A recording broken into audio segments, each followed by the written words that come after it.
Handia trena, helmuga Bartzelona-Sants, laugarren trenbidean geldituko da laster.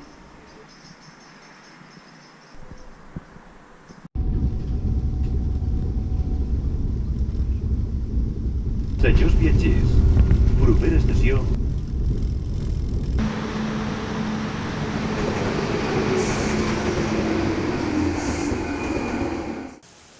Kataluniako egonaldiko bigarren eguna ere lehenengoaren leku berean hasiko dut, Arenys de Munten.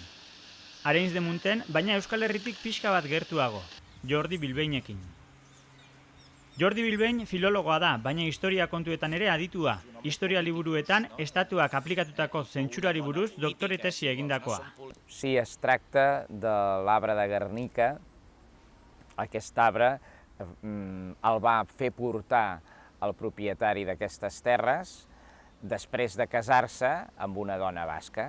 I la dona sembla que s'enyorava i ell va fer-li aquest detall, plantar-li una part, un plançó, que es diu del Guernica, i al cap de 117 anys doncs té aquesta forma, no? Ja és un roure impressionant. Sí, és més que un símbol, perquè així com el Guernicaco Arbola del País Basc doncs, signifiquen les lleis, les institucions, el respecte institucional i és un símbol també del poble basc, aquí el fet de tenir-lo també ens agermana i ens dona aquesta dimensió també unitària d'un sol poble en dos espais diferents de la península ibèrica. Elkarrezketaren kokalekuaren berezitasun hori aipatuta hitz egin dezagun historiaz. Kataluniaren historiaz eta bertako herritarrek euren etorkizuna erabakitzeko duten zilegitasunaz.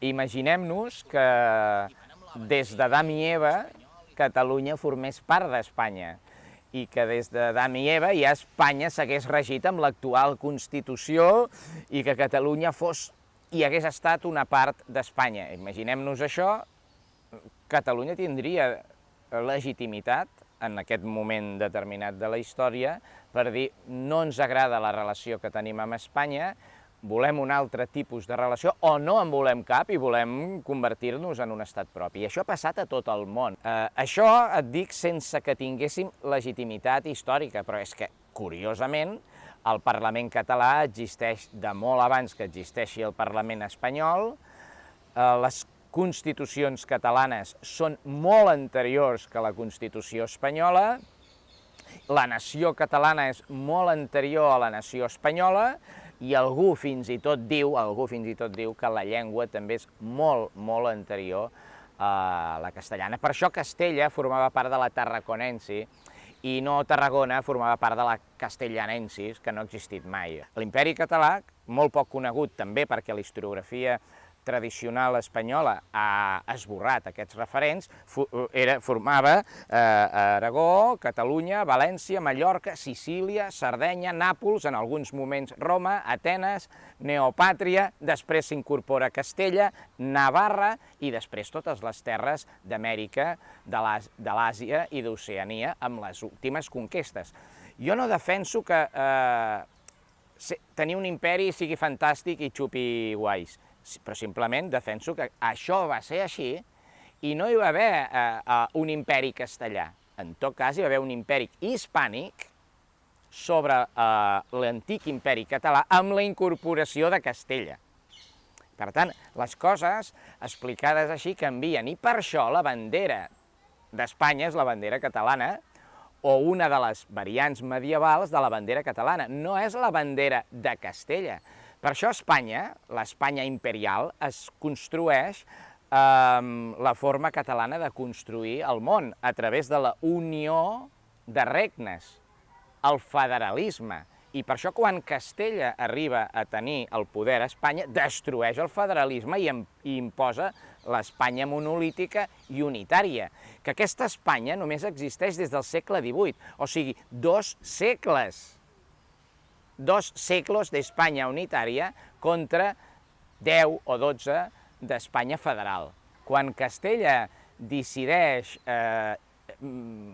construir la història d'Espanya sobre l'Espanya unitària i monolítica castellana, el que fa és carregar-se Espanya.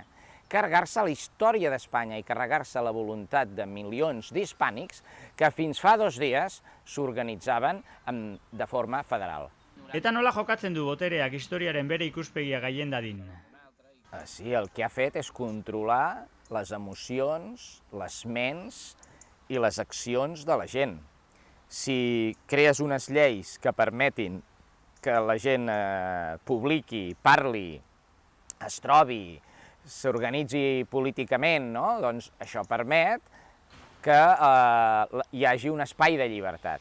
Si prohibeixes les reunions, controles les impremtes, les escoles, controles les universitats, elimines la llengua com un element de comunicació de cultura, no de comunicació col·loquial, sinó de comunicació de valors culturals. Si elimines les lleis pròpies, la simbologia, les institucions, si persegueixes els dissidents, al final aconsegueixes que la gent t'obeeixi. Eta hizkuntzei dagokienez?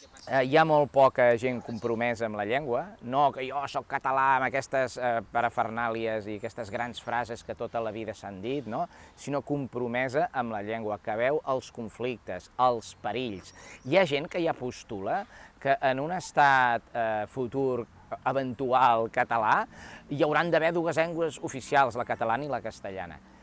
Per tant, jo no sé fins a quin punt fer del castellà una llengua oficial a Catalunya és una estratègia política o un suïcidi polític, no? Un suïcidi cultural. Perquè nosaltres, si durant segles la llengua catalana ha estat reprimida, tergiversada, que parlem una cosa que ja en diem catanyol, que és mig català, mig espanyol, amb estructures castellanes i estructures catalanes, que la gent ja no diferencia les formes genuïnes catalanes. Si això ho anem accentuant, al final parlarem un patuà, parlarem un dialecte del castellà. I l'única manera de subvertir aquest procés és que hi hagi una llengua oficial única, amb respecte a totes les altres llengües. És evident que tota la informació es faci en aquesta llengua, però clar que si et ve algú a l'administració parlant en castellà, no li fotis un cop de porra al cap, no? Com passava durant el franquisme. No el multis, no el tanquis a la presó. Entre això i respectar la llengua hem de trobar els mecanismes per fer-ho viable, perquè si no ens adonem un altre cop que la llengua catalana és important i que no guanyarem, o guanyarem molt poc o res, fent-la oficial un altre cop, jo penso que estarem fent un flac favor a la llengua. Jo demanaria una mica més de tranquil·litat, una mica més d'estudi, una mica més de profunditat en l'anàlisi dels mecanismes de destrucció d'una llengua, que tot el món, tots els filòlegs ho saben i tots els sociolingüistes ho saben, que els processos de bilingüisme no existeixen eternament. S'acaben quan la llengua més important s'acaba imposant a la menys important i l'acaba fagocitant i fent diluir a dintre dels seus esquemes lingüístics. I això està passant en molts llocs amb la llengua catalana, que tot i que sembli que és llengua oficial i tot això, està perdent substància, està perdent nervi i fins i tot ja apareixen llibres parlant del catanyol com un perill per la llengua catalana. Jo estic molt content d'haver participat en un procés a Arenys de Munt on vam ajudar a la gent a recuperar la dignitat, a fer perdre la por i tornar-nos a adonar que el poder de la revolució no existeix en unes frases fetes, en uns líders polítics, sinó que existia a cada un de nosaltres, a cada ciutadà que de forma organitzada, amb voluntat, coratge i sense por, vam aconseguir explicar que posant una papereta dintre d'una urna amb la paraula independència estàvem fent un pas immens, no només simbòlic, sinó un pas immens per la recuperació de la nostra llibertat política. És quan els catalans tornem a decidir que no volem formar part d'Espanya, perquè és una organització de terror, de poc transparent, de màfies que controlen el poder amb qualsevol finalitat, utilitzant qualsevol cosa. Tots hem vist què ha passat amb la trama Gürtel, que la gent es mor per art de màgia, I després, què és això? És una societat controlada des de dalt per quatre empreses i 4 institucions i, en canvi, el que nosaltres proposem és una democràcia real, efectiva, on la gent pren decisions, on la gent s'autoorganitza i la gent acaba decidint, finalment, què vol fer del seu país. Jordi Bilbein agurtu eta Arenys de Munten bertan beste inguru batera egin behar dut. Eta bai, traktorez. Besteak beste, bozkalekuak defendatzeko balia duten ibilgailu xarmant horietako batean. Beno eta lurra lantzeko eta baserriko lanetarako ere badira bai. El tractor ya históricamente en Cataluña y en esta zona que ha sido muy reivindicativa y es un símbolo de esta reivindicación y de resistencia pasiva que viene llevando a cabo el sindicato desde sus inicios, que ya fueron en la última etapa de la dictadura. Primero reclamando derechos sociales, después han sido derechos más explícitos del sector, y cuando ha habido que salir a la calle por temas como los que nos están ocupando estos días más nacionales, pues también hemos salido, y es una referencia que motiva a la gente al ver que un sector potente como el agrícola está también adelante dando la cara para reivindicar estos derechos. El sector generalmente está muy movilizado, porque también es un sector que es muy independentista. Yo lo comparo siempre con el hecho de que el pisar la tierra somos como un mapa de doble cara. Tenemos la parte política como vinculación al país y a nuestra cultura, a nuestro idioma, pero hay la parte física, que es la vinculación a la tierra, porque la pisamos, porque la trabajamos, la estamos oliendo, y esto crea un vínculo mucho más fuerte, y diría que el 80-90% del sector agrícola cataluño es independentista, pero más que nada yo creo que es por este motivo, por este vínculo que hay tan directo con la tierra. Hemos venido porque nos dejen votar. Para hacer fuerza y hacer pulso en musculatura para el 1 de octubre. I la nostra intenció aquí és manifestar el nostre desacord amb la prohibició de votar. Para reivindicar una solución política al debate que hay ahora dentro del Estado español y aquí en Cataluña. La faena más importante es votar. Es votar. Pacíficamente y democráticamente. Ir a votar libremente, aunque este gobierno no nos deje. Què votaré jo? És evident, no? Amb la samarreta. La tractorada que se hizo como protesta el día 29 en la sede de la delegación del gobierno, que allí sí que se movilizó muchísima gente, porque en Barcelona había más de 400 tractores. Luego vino después el día de las votaciones, los que pudimos estuvimos ayudando en lo que hizo falta en los colegios, y el martes, el día del paro general de protesta, después de los palos de la Policía y Guardia Civil, el sector quedó paralizado. Yo llevo 30 años, más de 30 años trabajando, es el primer día que paro por una protesta. No había hecho huelga nunca, jamás, y es la primera vez que lo he hecho con convicción. Pues compañeros de diferentes pueblos, diferentes zonas, quedamos a una hora en concreto en una zona, y a partir de allí, pues pidiendo permiso, la mayor parte de veces pidiendo permiso a tráfico, que en Cataluña tiene la competencia de Mossos d'Esquadra, pues nos desplazamos hacia el sitio en el que se quiere reivindicar lo que sea. En este caso, el martes pasado fue en Arco Triunfo, que es donde estaba el Parlamento, donde se llevaba a cabo la sesión que debía decir el presidente de declarar la independencia, y nos reunimos todos allí con la demás gente.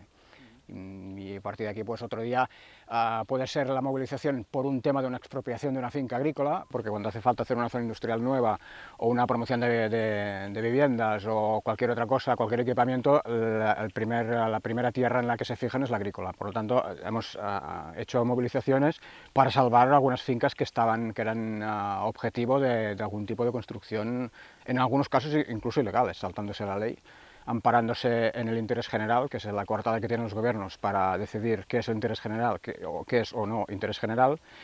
Y entonces la tractorada se hace pues al ayuntamiento de turno, donde puede haber este proceso de expropiación, y bueno, así nos movemos en diferentes sitios del territorio.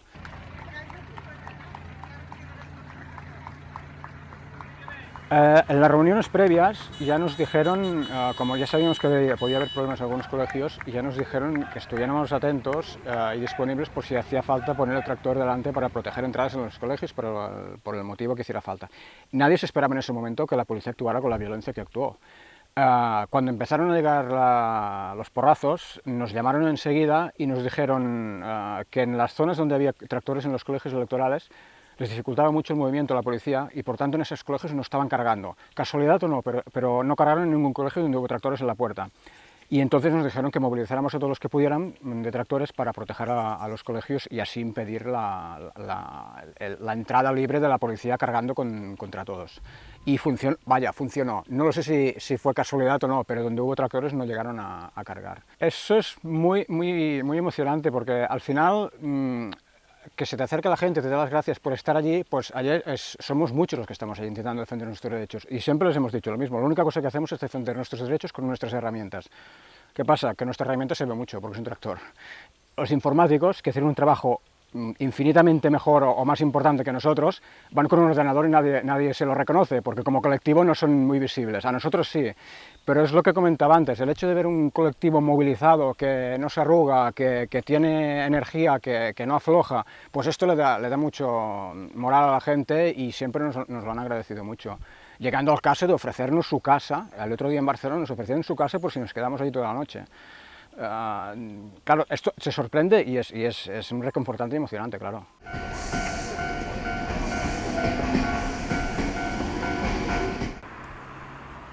Pep lagunarekin hitzordua egina nuen. Jose Antonio Ostera bidean aurkitu dut ardiekin.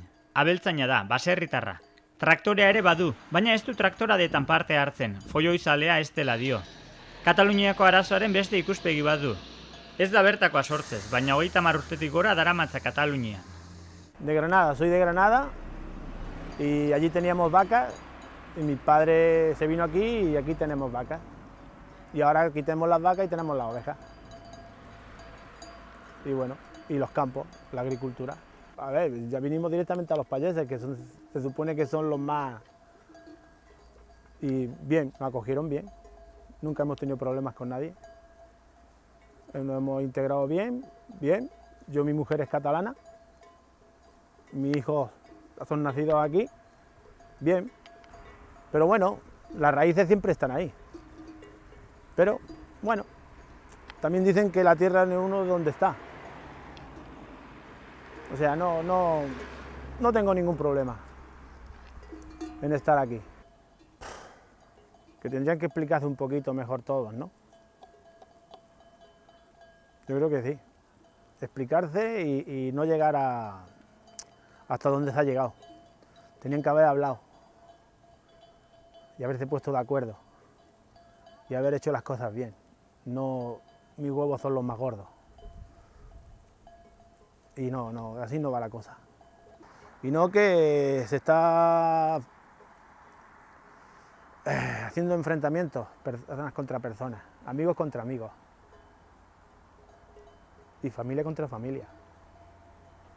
Hay conflictos, es mejor no hablar. Vas por ahí con los amigos y con todo el mundo, mejor no hablar del tema. Porque no sabes cómo van a reaccionar las demás personas. Entonces, forma de llevarte bien con todos, no hablar con nadie. Hablar de política, nada. De fútbol, del campo, de la piscina, de la playa, pero política cero, es lo mejor. Ellos son los políticos. Ellos son los que se tienen que poner de acuerdo. La calle no es la que tiene que salir a la calle a pegar palos, ni armar follón. Si ellos quieren follón, que se metan en una habitación y armen el follón ellos. Y cuando estén de acuerdo, entonces salgan y expliquen lo que se han puesto de acuerdo y cada uno ya sabremos lo que tenemos que hacer. No, a ver, yo trabajar, comer, darle de comer a mis hijos y vivir, ya está, tú. Y disfrutar todo lo que se pueda, porque la vida son 4 días. Tú me dirás, mira qué tranquilidad, mira qué tranquilas están ellas, mira qué tranquilo estoy yo. Al cuidado de los perros y al cuidado de las ovejas. Ya está.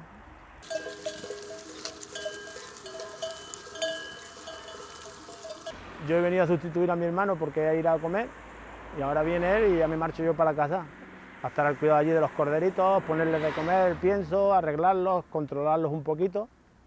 Y bueno, y hacer 4 faenas, si hay que salir al campo con el tractor a labrar, pues a labrar lo que haga falta. Ah, no, estos no saben si hay banderas, ni sábados, ni domingos, ni días de fiesta. Estas tienen que comer cada día. Y lo mío es estar con ellas, cuidarlas, para que ellas estén bien y poder sacar un dinero para esto, para lo que vivimos, ¿no? Con los corderos.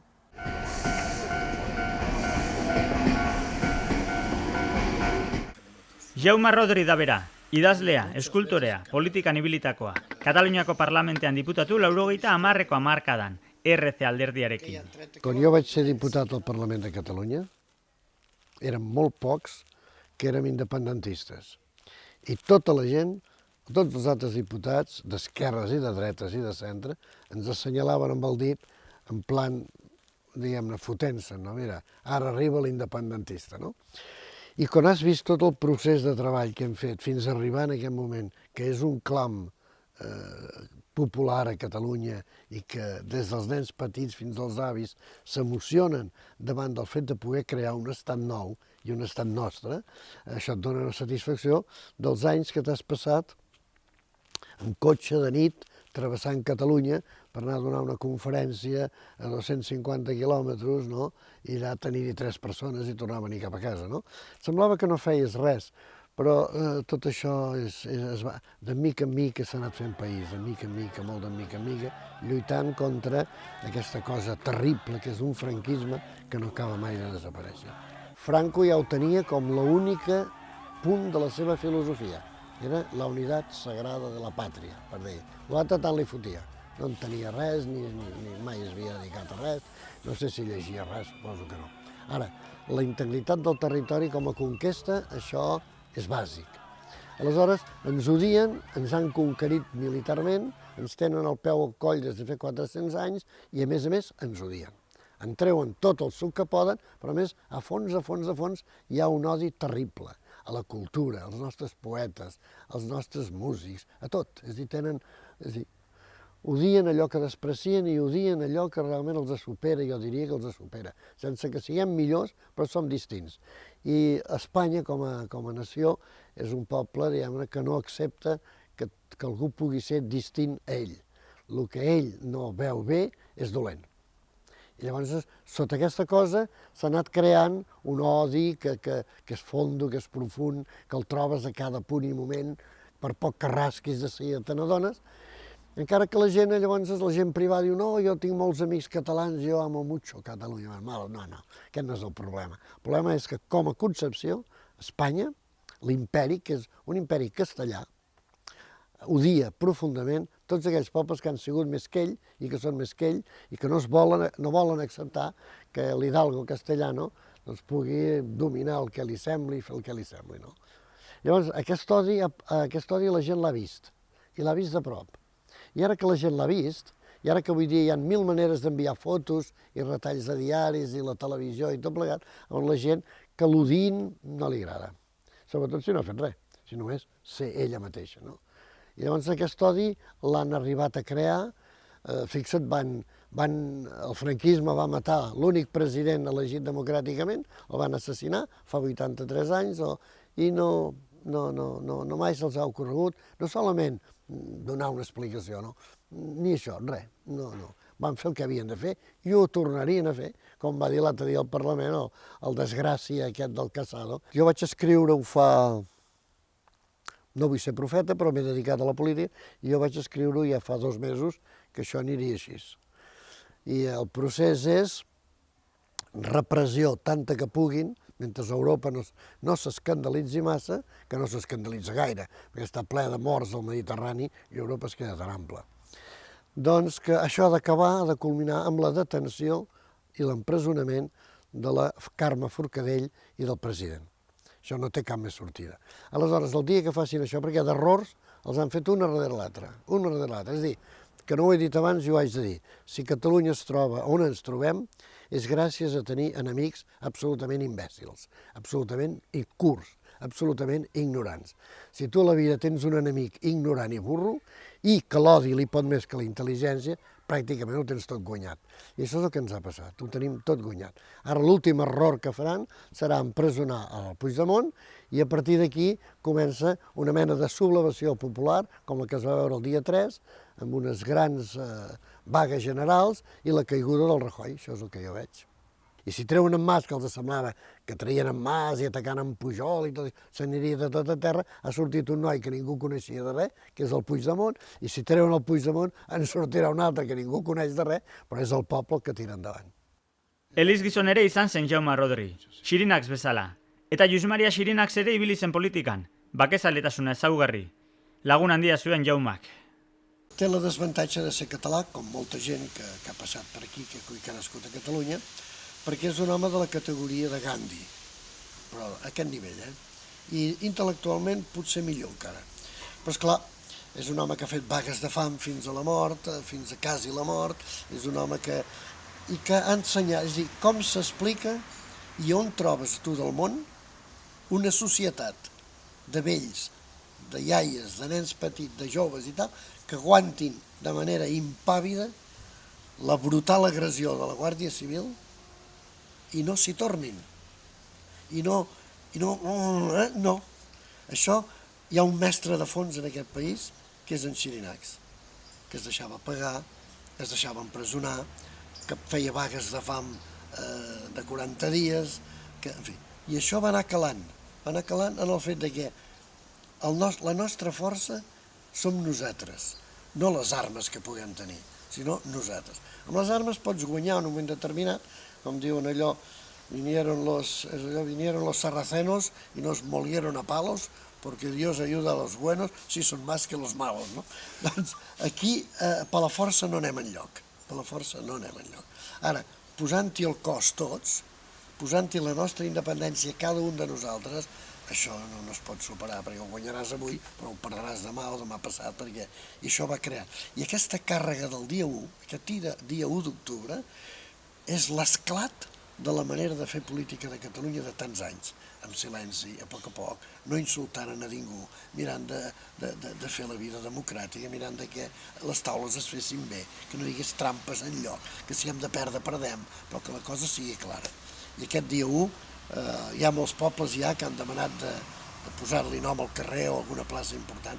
Aquest dia 1 és una lliçó històrica al món de com un poble resisteix una agressió brutal de tios ben dotats físicament, amb unes porres i amb una brutalitat terrible, i la gent aguanta, i se n'han d'anar.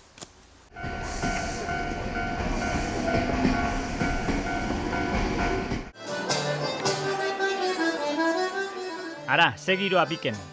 Gaur hemen pasako dut gaua. Oheratu aurretik baina, festa pixka bat, urriaren bateko oroitzapenen tentsioa askatzeko. Mark Serratzek eta Carlas Beldak lagunduko didate horretan. Belda, Sabadelgoa da, baina Nafarroan bizi izandakoa. Bakizu gu temazoak ga, ez dugu bertzerik buruan, baina hala ere bizitzak segitzen du, eta hemen ga, kantu, zantzaz, esperoan, pixkat.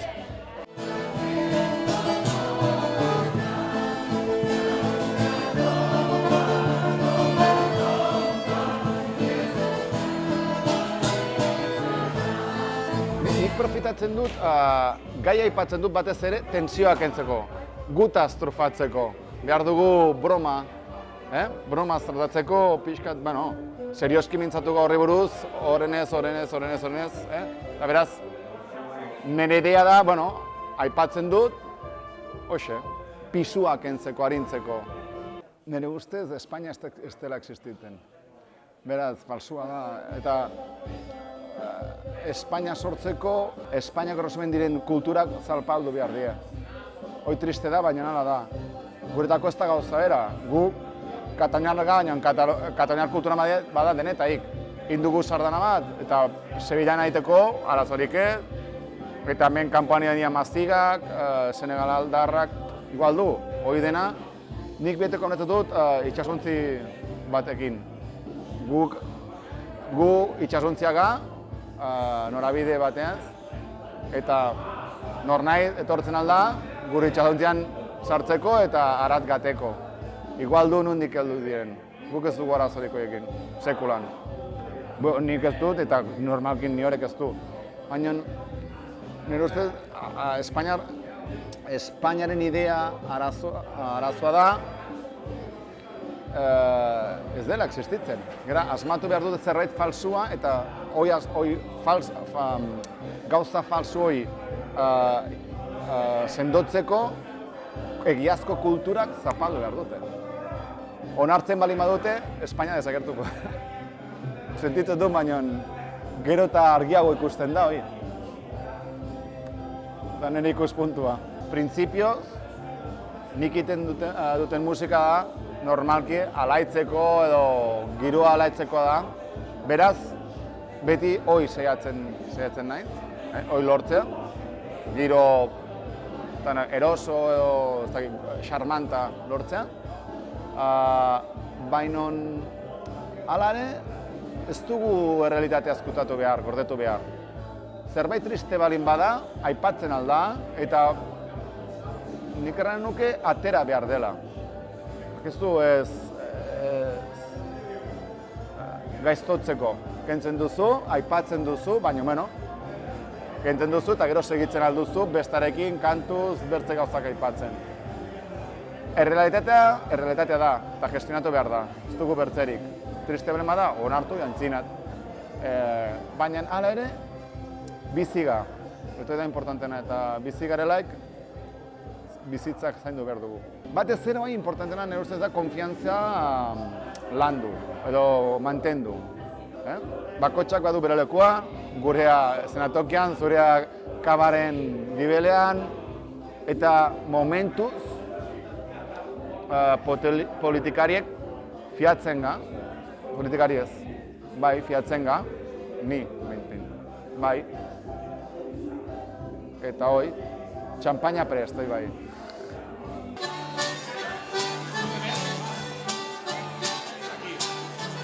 Nork esan behar zidan biken euskal doinuak entzun behar nituenik, eta are gehiago bertako herritarrak euskal dantzetan ikusi behar nituenik.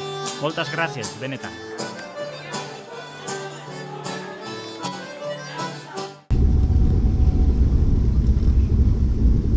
Senyors viatgers,